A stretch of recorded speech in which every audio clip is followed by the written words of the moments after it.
Hello everyone! So, it's already 10:07 p.m. pero meron talaga akong urge today na i-share sa inyo yung um, gospel or mabuting balita. No?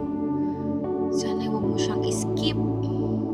Sana medyo bigyan mo pa ako ng time para mag-explain sa iyo.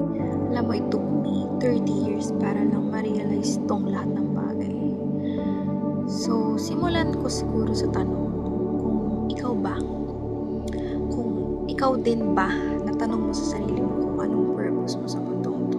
Like, kasi diba, minsan exhausted tayo pagod tayo. Ako ng time na nag-work ako, na tanong ko yun sa sarili ko, na ulit-ulit na lang mga ganito. Kahit nung nag-aaral ako, isip ko yan, lagi bang ganito, mag-exam, magre-review, kakain, matutulog, papasok na umaga. As everyday mapapagod. Tapos tinuro sa school ang human life cycle ay ganito lang. Then after na namatay, so anong purpose natin? Bakit ganun? 'Di ba? Parang makikipagkompetensya tayo sa mga kapwa natin or sa economy natin para mabuhay sa mundo tapos mamamatay din tayo after. Yeah. Pero alam niyo ba na meron talagang plano sa atin ang Panginoon, no?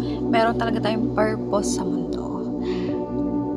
Kasi tayo ang kanyang special creation. Kasi 'di ba kung ang tapalag. Yun. So, kung mababasa nyo or kung nabasa na ninyo ang Genesis, kinuwento doon yung kanyang mga creation and tayo yung kanyang special creation. So, paano ko nasabi special creation tayo? Kasi, pero mo, ginawa niya tayo ayon sa kanyang wangis. Diba? Tayo kamukha ng ibang bagay, ibang hayop. Pero ginawa niya tayo ayon sa kanyang wangis. And ginawa niya din tayo tagapangasiwa dito sa mundong ito. And ang kanyang, sa paglikha niya sa atin, ang kanyang original goal or kanyang original plan sa atin ay magkaroon tayo ng intimate relationship sa kanya. Yun ang kanyang original plan. Sobrang ganda.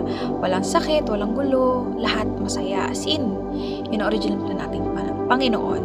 Nung dumating ngayon si Eva at Adan sa kanyang paglikha dito, nagkaroon sila ng kasalanan. So, syempre medyo famous naman siguro ang kwento ni Eva at Adan, nagkaroon sila ng kasalanan sa ating Panginoon kung saan sinuway nila ang utos nito. At yun ay ang pinakamalaking matatawag ko na pinakamalaking loss sa humanity. Bakit? Kasi simula nun, man is now separated from God kasi nagkaroon na tayo ng kasalanan. Kung tatanungin niyo ako kung bakit, sa next topic na siguro yun kasi medyo mahaba ang usapin yun.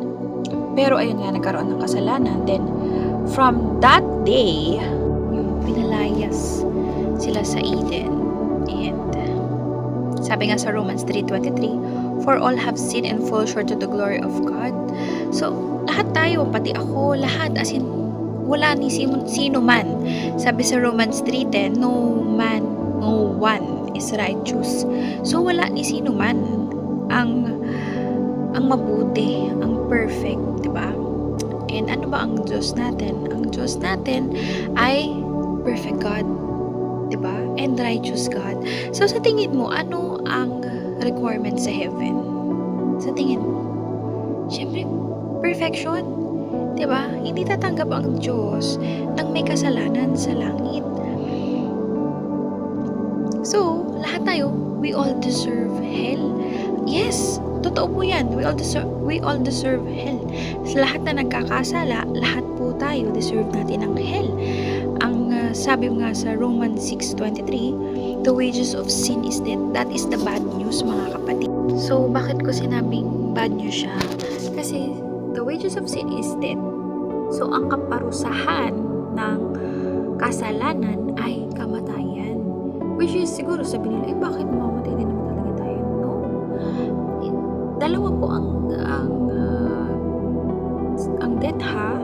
Meron tayong physical death at meron din tayong eternal death. So, pagka sinabi natin physical death, katawan lang natin yun.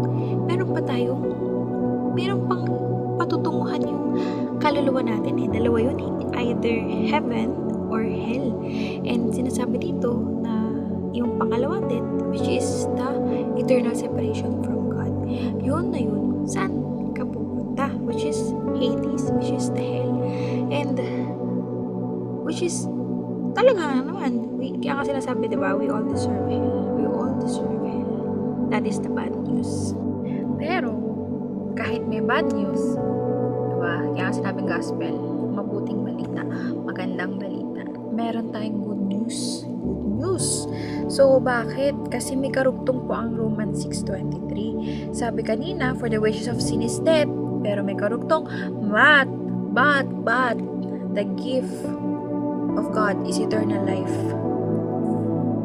in Jesus Christ our Lord. So, yan po ang pinaka-importante kung bakit kailangan nagbabasa po talaga tayo ng Bible. Kasi, though, kahit wala kayong physical Bible, pwede naman kayong yung pinaka-chapter talaga yung babasahin nyo. Kasi minsan yung mga nakikita natin sa internet, ng mga pictures lang na in-edit, is putol siya. So, importante na babasa natin ng buo. Kasi, paano kung nakabasa nyo lang is for the wages of sin is death? So, negative na siya agad, diba? Isipin nyo, so, dahil lahat tayo makasalanan, wala na mangyayari. Diba? Lahat ng mga kasalanan, di gagawa na lang kayo nagagawa ng masama. So, kaya nga siya may karugtong, but the free gift of God is eternal life in Jesus Christ. So, ibig sabihin, andun yung good news. May bad news, pero may good news. Kasi, doon pumapasok yung love sa atin ng ating Panginoon. So, bakit ko nasabi yun? Kasi nga, ayaw niya na lahat tayo ay mapunta sa impyerno. Ayaw niya na ganun tayo. And dahil doon, ibinigay niya si Kristo sa atin para siya ang magtubo sa atin sa mga kasalanan. So, ayan na. Paano ko nasabi? Good news nga siya. Kasi nga, binigay niya sa atin si Jesus na kanyang, sabi nga sa John 3:16, for God so loved the world that He gave His only begotten Son, that whoever believes in Him should not perish but have everlasting life. Which is related na siya doon sa Romans 6:23. The gift of God is eternal life in Jesus Christ our Lord. So bakit? Ano ba si Jesus? Sabi sa John 3:14, I am the way, the truth, and the life, and no one comes to the Father except through me. Diba? No one comes to the Father except through me. So, direct na yun na sinasabi na through Jesus Christ only.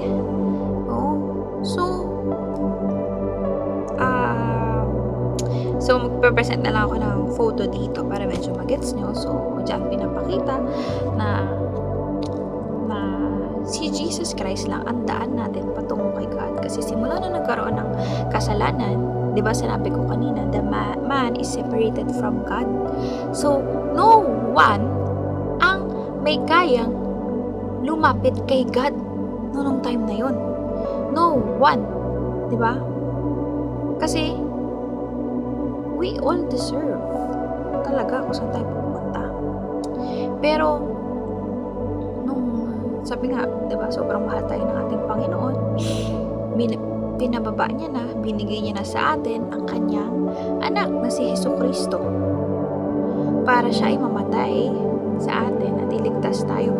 Kasi sabi sa Romans 6:23, ulitin natin, the wages of sin is death. So, dapat tayo yung mamamatay. Pero sino namatay para sa atin?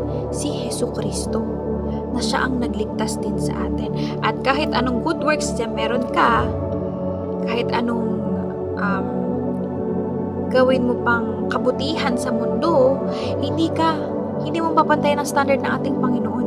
Only through Jesus Christ. So, we only need to believe in Him. And hindi lang dahil sa, naniniwala ko si Jesus yan. Hindi lang yun. We also need to have a relationship in Jesus Christ. So, paano yun?